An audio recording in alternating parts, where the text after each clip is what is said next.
अस्सलामु अलैकुम वरहमतुल्लाहि वबरकातुहू। दोस्तों, जब कोई बादशाह किसी को दावत पर बुलाता है तो उसके दस्तरखान पर दुनिया की बेहतरीन नेमतें होती हैं। लेकिन ज़रा सोचिए, अगर दावत देने वाला अहकमुल हाकिमीन हो, और अगर मेज़बान कायनात का मालिक हो, और अगर दावत देने वाला वो रब्बे अज़ीम हो, तो फिर वो दावत ही क्या दावत होगी। अल्लाह। आज हम इस कलाम की बात करेंगे जिसे अल्लाह के नबी अलैहिस्सलातु वस्सलाम ने अल्लाह का दस्तरखान करार दिया। दस्तरखान वो जगह होती है जहाँ से भूखा सैर होकर उठता है और प्यासा अपनी प्यास बुझाता है। तो आज हम देखेंगे कि इस मादी दौर में जहाँ इंसान अपने अंदर से खाली हो चुका है, तो ये कुरान करीम उसके लिए कैसे मजबूत रस्सी है जो उसे गिरने से बचाती है। अल्लाह। नबी करीम अलैहिस्सलातु वस्सलाम ने कुरान को महज एक किताब नहीं फरमाया, बल्कि इसे एक ऐसी ज़ियाफ़त फरमाया है जहाँ हर इंसान के लिए उसके ज़ौक़ के मुताबिक रूहानी ग़िज़ा मौजूद है। सुननदार में हदीस नंबर 3350 में हज़रत अब्दुल्ला बिन मसऊद रज़ी अल्लाहु अन्हु से मरवी है कि रसूलुल्लाह सल्लल्लाहु अलैहि वसल्लम ने फरमाया, इन हाज़ल क़ुरआन मादुबतुल्लाहि फ़तअल्लमू मादुबतहू मस्ताक़म।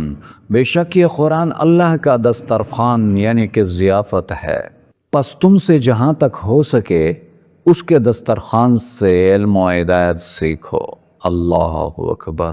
गौर करने की बात है, मादुबा उस खाने को कहते हैं जिसकी तरफ लोगों को इज़्ज़त व इकराम के साथ बुलाया जाए।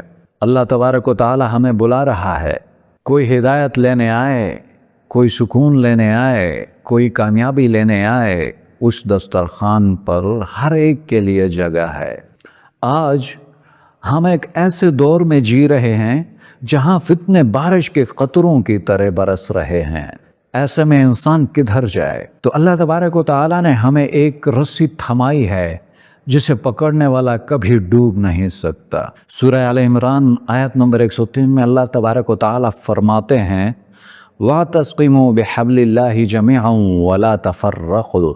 और अल्लाह की रस्सी को सब मिलकर मजबूती से थाम लो और तफ़र्क़े में न पड़ो। हज़रत ज़ैद बिन अरक़म रज़ी अल्लाहु अन्हु से रिवायत है कि नबी करीम सल्लल्लाहु अलैहि वसल्लम ने खुतबा दिया और फरमाया कि अल्लाह की किताब कुरान वो रस्सी है जो आसमान से ज़मीन तक लटकी हुई है। जिसने इसे थाम लिया वो हिदायत पर रहा और जिसने इसे छोड़ दिया तो वो गुमराह हो गया। अब ज़रा गौर करने की बात है कि एक इंसान गहरे कुएं में गिरा हुआ है और उसको बचाने के लिए रस्सी की ज़रूरत है। तो सेम टू सेम यही हालत इस वक्त इस दुनिया की है कि दुनिया फितनों में गिरी हुई है और इनको बचाने के लिए एक रस्सी की ज़रूरत है, और वो रस्सी है कुरान, जो अल्लाह तबारक व तआला ने ऊपर आसमान से लटकाई है। कलाम है अल्लाह का, और जो इसे मजबूती से पकड़ लेगा तो वो पार लग जाएगा। अल्लाहु अकबर।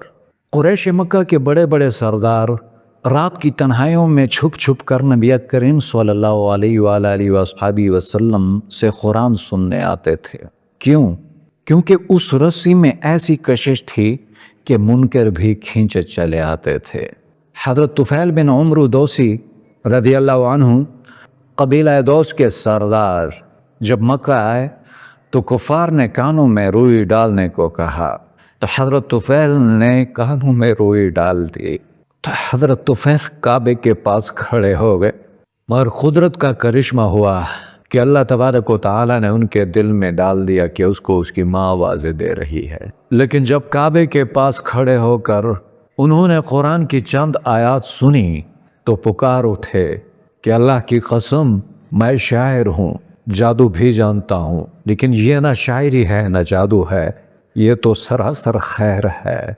और उन्होंने वो रुई निकाल कर फेंक दी और उसी वक्त इसी अल्लाह तबारक व तआला की रस्सी को थाम कर मुसलमान हो गए।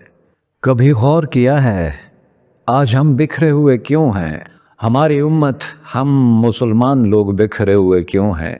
क्योंकि हमने इस दस्तरखान को छोड़ दिया और दूसरों के टुकड़ों पर पलने लगे हैं। हमने अल्लाह की रस्सी को छोड़कर رنگ نسل اور فرقوں کی ٹوٹی ہوئی ڈوریوں کو پکڑ لیا۔ اگر ہم دوبارہ عزت چاہتے ہیں تو ہمیں اسی دسترخوان الہی پر واپس آنا ہوگا، لیکن جب تک ہم قرآن کو اپنا امام نہیں بنائیں گے تو ہم بھٹکتے رہیں گے، اور جب ہم قرآن کو اپنا امام بنائیں گے تو ہم دنیا کے لیڈر بنیں گے انشاءاللہ۔ قرآن ہماری ضرورت ہے، یہ اللہ تبارک و تعالیٰ کی وہ مہمانی ہے جو کبھی ختم نہیں ہوگی انشاءاللہ۔ آئیے اس رمضان میں عہد کریں کہ ہم اس رسی کو اتنی مضبوطی سے پکڑیں گے کہ کوئی فتنہ ہمیں بلا نہ سکے۔ اے ہمارے رب، ہمیں ان لوگوں میں شامل فرما جو تیرے دسترخوان سے فیضیاب ہوتے ہیں۔ ہمیں قرآن کی رسی کو مضبوطی سے تھامنے والا بنائے، ہمیں تفرقوں سے بچا، اور قرآن کے نور سے ہمارے گھروں کو بھر دے میرے مولا، آمین یا رب العالمین۔ آگے انشاءاللہ میں آپ کو بتاؤں گا کہ تلاوت قرآن کے فضائل اور درجات کیا ہیں، اور تلاوت کرنے والا جنت کی سیڑھیاں کیسے چڑھتا ہے۔ اجازت چاہتا ہوں، تب تک کے لیے اللہ حافظ۔